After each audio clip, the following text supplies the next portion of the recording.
주님, 이 새벽에 저희가 주를 예비하며 주님을 기다리나이다. 살아계신 주님을 갈급합니다. 주님, 지혜와 계시의 영을 주시사 하나님을 알게 하시며 그의 보내신 자 예수 그리스도를 알게 하옵소서. 주님, 그리스도 예수를 아는 지식을 간구합니다. 그리스도를 알게 하옵소서. 주님, 새벽에 또한 주의 말씀을 펴며 살아계신 주님 당신을 갈급하나이다. 주여, 은혜를 베푸시며 주의 영을 보내시사 성령 안에서 기도하게 하시며 주의 영을 보내시사 생수의 강이 흐르게 하소서. 사막에서 샘을 내시는 주여, 저희가 주 앞에 있나이다. 주님, 저희가 주를 믿음으로 말미암아 주님께 나아가나이다.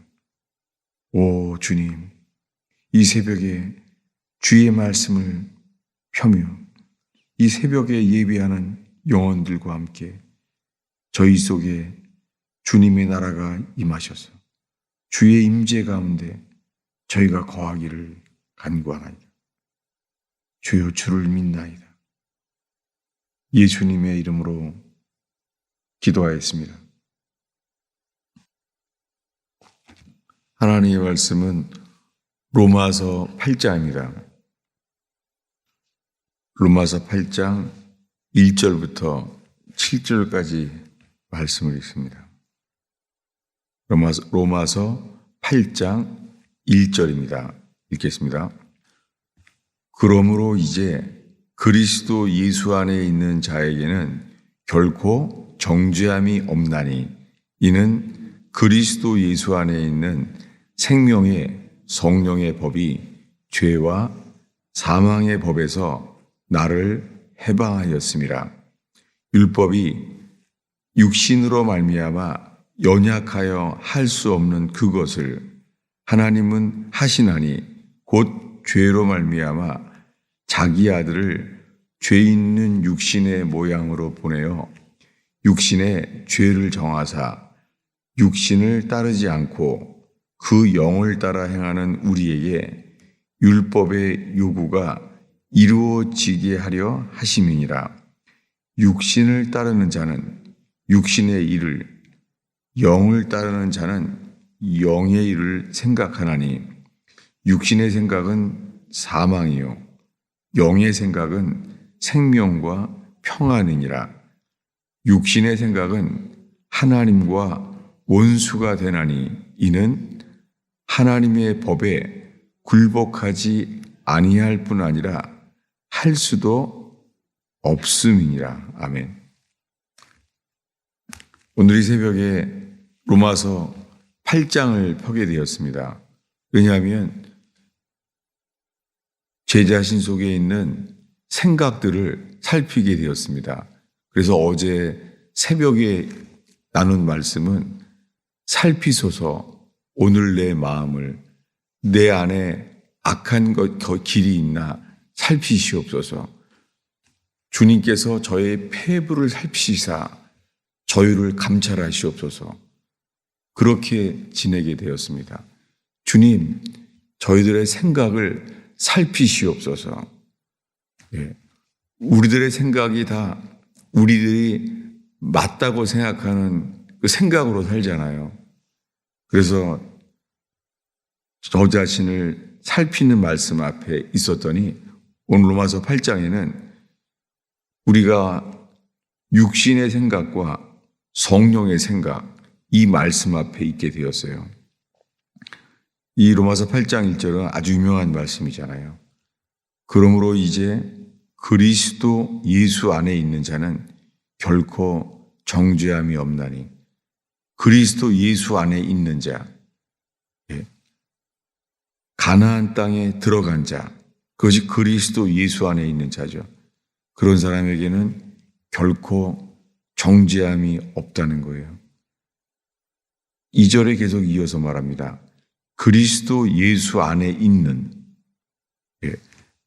그리스도 예수 안에 있는 자는 결코 정죄함이 없는데 그리스도 예수 안에 있는 생명의 성령의 법이 그리스도 예수 안에서 두 가지 법을 말합니다. 생명의 성령의 법이 죄와 사망의 법에서 나를 해방하였음이니라. 그리스도 예수 안에 두 가지 법이 있는데 생명의 성령의 법. 이 법이 죄와 사망의 법에서 나를 해방하였습니다. 바울의 고백이죠. 자기는 평생을 율법 아래서 율법을 추구했는데 그리스도 예수 안에서 이제는 아니라는 거예요. 이제는 그리스도 예수 안에 있는 생명의 성령의 법이 죄와 사망의 법에서 나를 해방하였습니다. 우리들은 지금 어느 법 안에 있는지를 주님 앞에 살핍니다. 생명의 성령의 법, 생명과 성령의 법 아니면요 죄와 사망의 법. 3절에 말합니다. 율법이 육신으로 말미암아 연약하여 할 수 없는 그것을 율법이 육신으로 말미암아 연약하여 할 수 없는 그것을 하나님은 하시나니 하나님이 하신다는 거예요. 하나님은 하시나니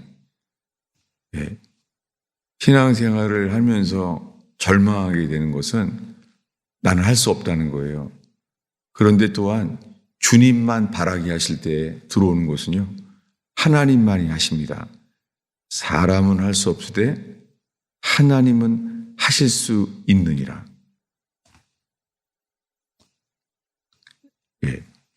저는 이 오랫동안 몇 년이 넘게 정말 이 새벽 기도가 이 새벽 기도로 거의 연명을 하며 살았어요.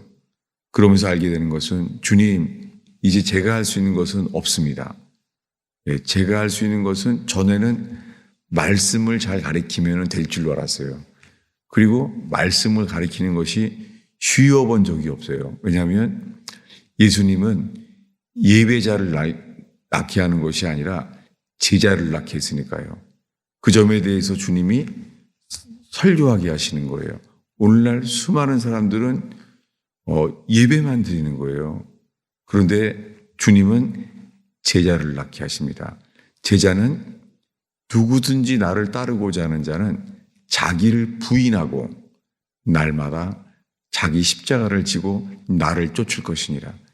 이것은 철로역정에서 말한 것과 똑같습니다. 왕 대신 그분의 빛을 따라서 계속해서 나아갈 때 그 빛을 따라갈 때 왕인 그를 따르는 때 우리들은 여러 가지 길과 사건들을 경험하게 됩니다. 그런 속에서 우리가 할 수 있는 일은 거의 없게 됩니다. 사자들을 봐서도 그는 가지 못합니다. 할 수 있는 길은 순종하는 길밖에 없습니다. 그 크리스찬이 자기 판단에는 사자들이 옆에 있기 때문에 지나갈 수가 없는데 주님은 거기를 가게 하십니다. 우리 판단에는 죽을 것만 같은데 주님은 글로 가라고 하는 거예요. 우리 판단에는 망할 것 같은데 주님은 순종하는 자를 통하여 역사하심을 보게 됩니다. 우리 눈에 보기에 우리 판단에 이건 안 될 것 같은데 주님은 가게 하십니다. 포도주가 없는데 주님은 말합니다. 하인에게 말하기를 물을 가득 채우라. 그리고 떠다가 나눠주라. 포도주가 없는데 어떻게 물을 떠다 나눠줄 수가 있겠습니까? 우리 힘으로는 벌써부터 안 될 일인데도 주님은 말씀하실 수 있는 분입니다. 주님은 우리들에게 내 판단, 내 경험, 내 습관을 뛰어넘어서 주님 말씀하시면 그대로 하는 사람을 찾습니다. 그리고 매일매일 오늘의 순간 속에 이렇게 내 판단, 내 경험, 내 감정을 부인하고 날마다 자기를 부인하고 자기 십자가를 지고 내가 죽어 마땅한 것을 깨닫게 하는 그 길을 갈 때에 예수와 동행하는 삶이 일어날 줄로 믿습니다. 이렇게 나아갈 때 오늘 나눌 말씀이 5절입니다. 읽겠습니다. 육신을 따르는 자는 육신의 일을, 영을 따르는 자는 영의 일을 생각하나니. 예, 이제는 그리스도 예수 안에서 두 가지 길에 서 있습니다. 육신을 따르는 자냐 아니면 영을 따르는 자냐. 육신을 따르는 사람은 육신의 일을 생각하게 되고 영의 일을 따르는 사람은 영의 일을 생각한다는 거예요. 이것은 어린 양의 피를 칠해서 광야에 나와서 매일 만나를 먹으며 구름기둥, 불기둥을 경험한 그들이 가나안 땅에 들어가지 못한 때와 같습니다. 열 정탐꾼이 돌아오자마자 말합니다. 가면 죽는다. 거기 네피림이 살고 아낙 자손의 후손들이 살고 있다. 그 말을 듣는 순간 확 들어오는 거예요. 들어오면 죽는구나. 이것이 육신의 생각이죠. 이게 육신의 일이죠. 육신의 생각은 사망이에요. 우리 힘으로는 들어가면 죽죠. 열 정탐꾼이 말합니다. 들어가면 죽는다. 놀랍게 주님은 처음부터 말했잖아요. 뭐냐면 내가 너에게 주려고 약속한 땅, 내가 너에게 주라고 맹세한 땅, 그것은 젖과 꿀이 흐르는 땅이라는 거예요. 젖과 꿀이 흐르는 것이 생명과 평안이죠. 영의 생각은 생명과 평안이라 육신의 생각은 사망이에요. 여러분, 환경이 별로 그렇게 그렇게 어려운 것도 아닌데요. 우리 생각에는 어떤 때는 이젠 죽었다. 이제는 다 끝났다. 이럴 때가 있잖아요. 근데 어떤 때는 너무너무 어려운 때인데도요, 괜찮은 거예요. 상황은 너무 급한데도 주님은 평강을 주시는 거예요. 그러니까 상황에 따라 맞지가 않죠. 그래서 오늘 말씀이 6절을 다시 읽겠습니다. 읽습니다. 육신의 생각은 사망이요 영의 생각은 생명과 평안이니라. 이거야말로 가나안 땅에 돌아온 열 정탐꾼이 한 말들입니다. 그들 생각.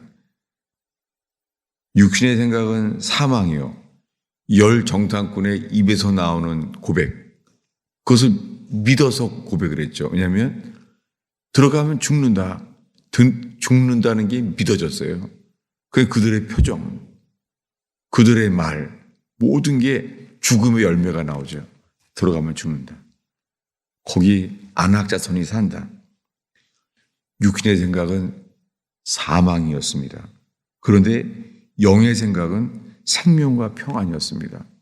이 두 정탐꾼 여호수아와 갈렙은 영의 생각, 하나님의 말씀에 부합한 생각이었잖아요.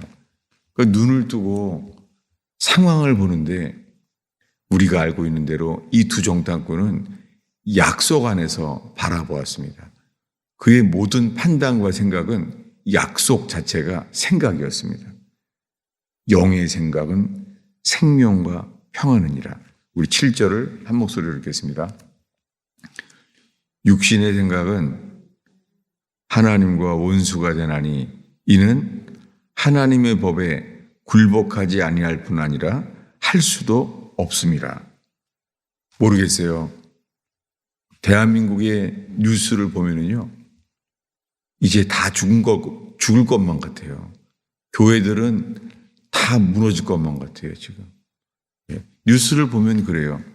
뉴스에서 나오는 것은 죽을 것만 같아요. 물론 정반대도 있어요. 지금 대한민국은 아주 잘 된다고 여기는 분들도 있어요.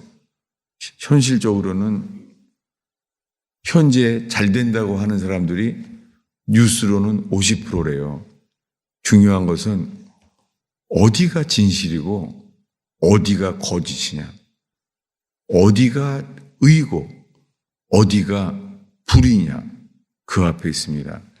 대한민국을 판단하는 대한민국 상태가 어디가 빛이고 어디가 어둠이냐, 주님만이 빛이시죠.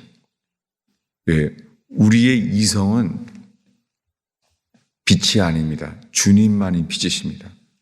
그 주님의 빛을 따르는 사람들에게 우리들은 이 대한민국도 어떻게 되고 있는지 우리는 모릅니다. 그러나 주님은 개인적인 인생도 교회도 그리고 나라도 주님이 사람을 찾습니다. 그것은 뭐냐면 주님만을 따르고 주님의 생각, 주님을 위한 삶, 그런 사람들은 사람을 살려내는 일을 하고 있더라고요. 제가 이번 방문 때 비행기 타기 바로 몇 시간 전에 마지막으로 만난 분은 최강 목사님이라는 분이었습니다. 그분은 평생 탈북민 사역을 해오신 분이죠. 그래서 만났는데 최강 목사님은 몸도 아픈가 봐요. 뭐냐면 이렇게 몸을 점검하는 이렇게 이 기계도 부착돼 있더라고요. 근데 이런 거에 제한받지 않는 분이에요. 그러면서 어게인 1907이라고 하는 집회를 벌써 6회째 1년에 2번씩 한다고 하는데요. 어게인 1907. 나라의 상태에 대해서는요, 몇 시간 동안 한 번도 안 말하더라고요. 나라의 상태는. 깜짝 놀랐어요. 아니, 몇 시간 동안을 얘기하는데 나라가 어렵다, 나라의 상태, 정치, 경제, 그것도 안 말하는 거예요. 그리고 사람들이 모여져서 주님을 찾게 되고 말씀을 암송하며 말씀 안에 거하고, 그리고 사람들이 이렇게 하면 어떻게 살아나게 되는지만 생각하는 거예요. 굉장히 놀랐습니다. 아니, 그래도 그렇지 70이 넘으셨는데 어떻게 이거는 갈렙처럼 아주 기력이 쇠하지 않는 주의 일을 하시는 것을 보게 되었습니다.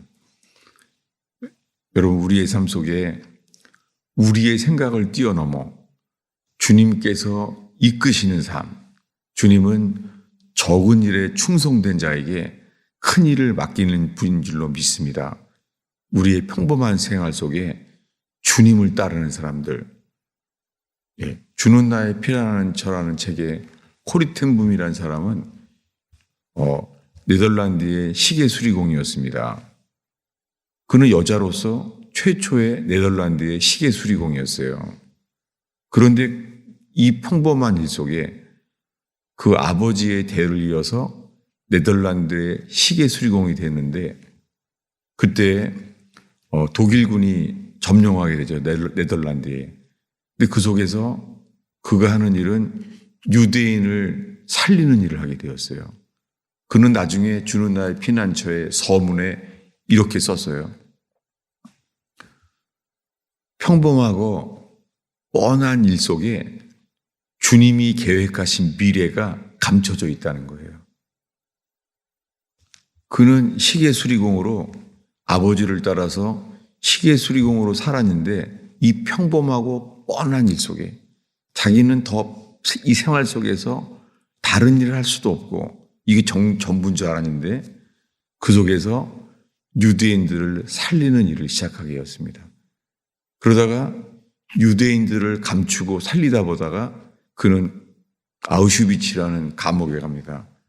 그런데 그는 아우슈비츠에 가서도 예배해요. 밤에 모여서 말씀을 펴서 이 어려움 속에서 아우슈비츠에서 나눕니다. 예배합니다. 그래서 주님께서 2차 세계대전이 끝날 것을 보여줘요. 평범한 여자 시계 수리공이요. 주님이 2차 세계대전 이후에 그가 할 일을 보여줘요. 그것은 뭐냐면 그 수용소에서 정신이 피폐하여 치료가 필요한 사람들이에요. 그들은 전쟁이 마쳤는데도 고향에 돌아가서요. 그 아우슈비츠의 공포 속에서 똑같은 시간을 일어나요. 새벽 3시에 일어나고 죄수가 돼버린 거예요. 아무도 그를 치유할 수 없어요. 근데 이 코리 텐붐에게 주님이 말씀해요. 용서와 치유에 대해서 사람을 살려냅니다. 우리의 평범한 생활 속에서 오늘이라 불리울 동안에 날마다 자기를 부인하고 십자가를 따를 때 우리의 평범한 삶 속에 주님이 계획하신 미래가 저와 여러분에게 일어나기를 축원합니다. 기도하겠습니다. 주님, 저희는 아무것도 아닙니다. 저희는 아무 능력도 없습니다. 저희의 생각과 저희의 보이는 것은 언제나 제한되어 있습니다. 주님, 저희가 인생이 어려워도 주님께 들을 수 있음을 찬양합니다. 주께서 무엇을 말씀하시든지 그대로 순종하는 자가 일어나는 새벽 제단 되게 하옵소서. 절망에 빠진 사람들이 예배할 수 있는 새벽 제단 되게 하옵소서. 자살하고 싶은 사람들이 살아날 수 있는 새벽 제단 되게 하옵소서. 잠을 잘 수 없는 사람들이 안식할 수 있는 새벽 제단 되게 하옵소서. 안식 후 첫날 주님의 부활하신 주님을 만나는 새벽 제단 되게 하옵소서. 예수님의 이름으로 축원하옵나이다.